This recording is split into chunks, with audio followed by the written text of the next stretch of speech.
பார்க்குற எல்லாரும் நம்ம சேனலை சப்ஸ்கிரைப் பண்ணிடுங்க. அப்படியே இந்த வீடியோக்கு ஒரு லைக் போட்டுருங்க. இப்போ வாங்க நம்ம வீடியோக்குள்ளே போகலாம். மந்திர பென்சில்.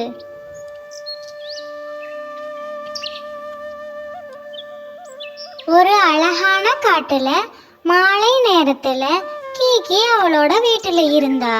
கீகியோட அப்பா அவ சின்ன பொண்ணா இருக்கும்போதே அவங்கள விட்டுட்டு போயிட்டாங்க. கீகியோட அம்மா கொஞ்ச நாளைக்கு முன்னாடி உடம்பு சரியில்லாம இறந்து போயிட்டாங்க. அதனால அவ தனிமையில தான் இருக்கா. தனிமை மட்டும் இல்லாம வறுமையும் அதிகமா இருக்கு. அவனால படிக்க கூட முடியல. ஒரு நாள் காட்டுல மீனுவும் மீராவும் பேசிட்டு இருந்தாங்க. மீனு, நேத்து மிஸ் சொன்ன ஹோம்ஒர்க் எல்லாம் எனக்கு கொஞ்சம் புரியவே இல்லை. நீ எனக்கு கொஞ்சம் சொல்லி தரையா?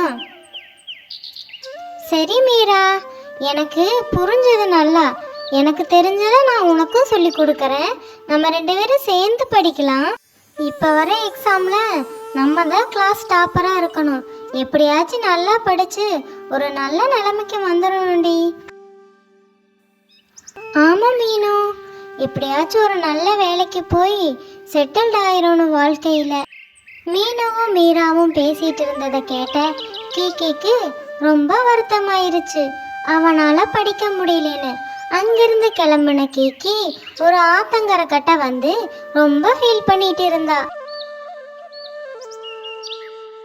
கடவுளே, எனக்கு மட்டும் ஏன் இந்த நிலைமை?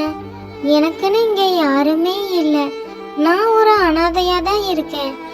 ஒரு ஃப்ரெண்டு கூட இல்லை. நான் வறுமையில இருக்க தெரிஞ்சுக்கிட்ட எல்லாரும் என் கூட பேசக்கூட மாட்டேங்கிறாங்க. படிச்சாவது ஒரு நல்ல நிலைமைக்கு போலான்னா வறுமையினால என்னால் படிக்க கூட முடியல. சாப்பிட்றதுக்கு நல்ல உணவில்லை. என்னால் இந்த வாழ்க்கையை வாழ்றதே ரொம்ப கஷ்டமா இருக்கு. இப்பேற்பட்ட வாழ்க்கையே எனக்கு எதுக்காக கொடுத்த கடவுளே அப்படின்னு சொல்லி ரொம்ப ஃபீல் பண்ணிட்டு இருந்தா. அப்போ வானத்திலிருந்து ஒரு ஒளி மாதிரி வந்தது.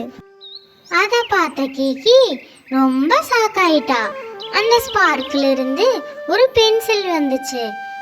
இது என்ன பென்சில்? இது எப்படி வந்துச்சு அப்படின்னு ஆச்சரியமா அதை பார்த்துட்டு எடுத்து கையில வச்சு பார்த்துட்டு இருந்தா. படத்துல எல்லாம் காட்டுவாங்கல்ல, ஒரு மந்திர பென்சில் கிடைக்கும், அதிலிருந்து என்ன எழுதினாலும் அவங்களுக்கு அது அப்படியே கிடைக்கும்.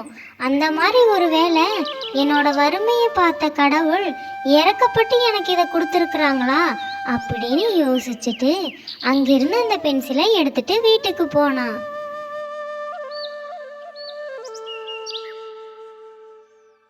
வீட்டுக்கு அந்த பென்சிலை எடுத்துட்டு வந்த கீகியோ ஒரு நோட்டுல நோட் புக் பேக்னு எழுதுனா. உடனே நோட்டு புக்கு பேக்கு எல்லாம் வந்துருச்சு. அதை பார்த்த கீகி ரொம்ப ஷாக்காயிட்டா. உடனே வேக வேகமா அவளுக்கு பிடிச்ச ஃபுட்டெல்லாம் எழுதுனா. அந்த ஃபுட்டும் வந்துருச்சு. அதை பார்த்து அவளோ ரொம்ப சந்தோஷப்பட்டா. ரொம்ப நாளைக்கு அப்புறம் சுவையான உணவுகளை சாப்பிட்டா. கொஞ்ச நாளைக்கு அப்புறம் தன்னை மாதிரியே உணவில்லாம கஷ்டப்படுறவங்கள தன்னோட வீட்டுக்கு கூட்டிட்டு வந்து உணவு கொடுத்து எல்லாருக்கும் உதவுனா. இப்போ கீகி தனியா இருந்தாலும் ஹாப்பியா இருக்கிறா. இப்பவெல்லாம் கீகி ஸ்கூலுக்கெல்லாம் போறா, நல்லாவும் படிக்கிறா.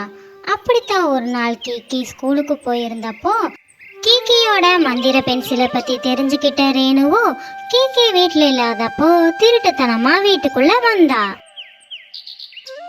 ஏய் மந்திர பென்சிலே, நீ இங்கதான் இருக்கியா?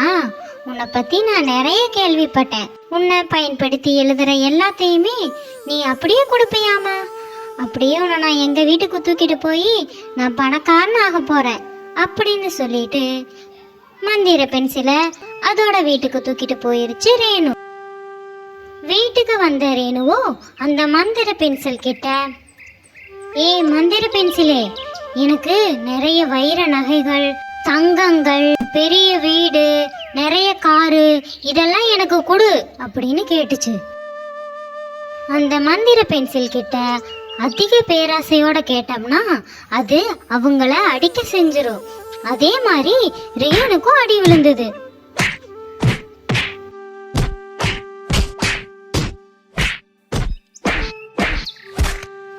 அதிக பேராசைப்பட்ட ரேணுவோ மந்திர பென்சில் கிட்ட அடி வாங்கி கீழேயே விழுந்துருச்சு. அப்புறம் சும்மாவா சொன்னாங்க பெரியவங்க, பேராசை பெருநஷ்டம்னு. அப்புறம் அங்கிருந்து மந்திர பென்சில் காணாம போய் மறுபடியும் கீக்கியோட வீட்டுக்கே போயிருச்சு. இந்த வீடியோவை ஃபுல்லா பார்த்ததற்காக நன்றி. இந்த கதை உங்களுக்கு பிடிச்சிருந்துச்சுன்னா மறக்காம லைக் பண்ணிருங்க. அப்படியே எப்படி இருந்துச்சுன்னு கமெண்ட்ல சொல்லிருங்க. மறக்காம நம்ம சேனலை சப்ஸ்கிரைப் பண்ணிட்டு ஆல் பட்டனை கிளிக் பண்ணிக்கோங்க.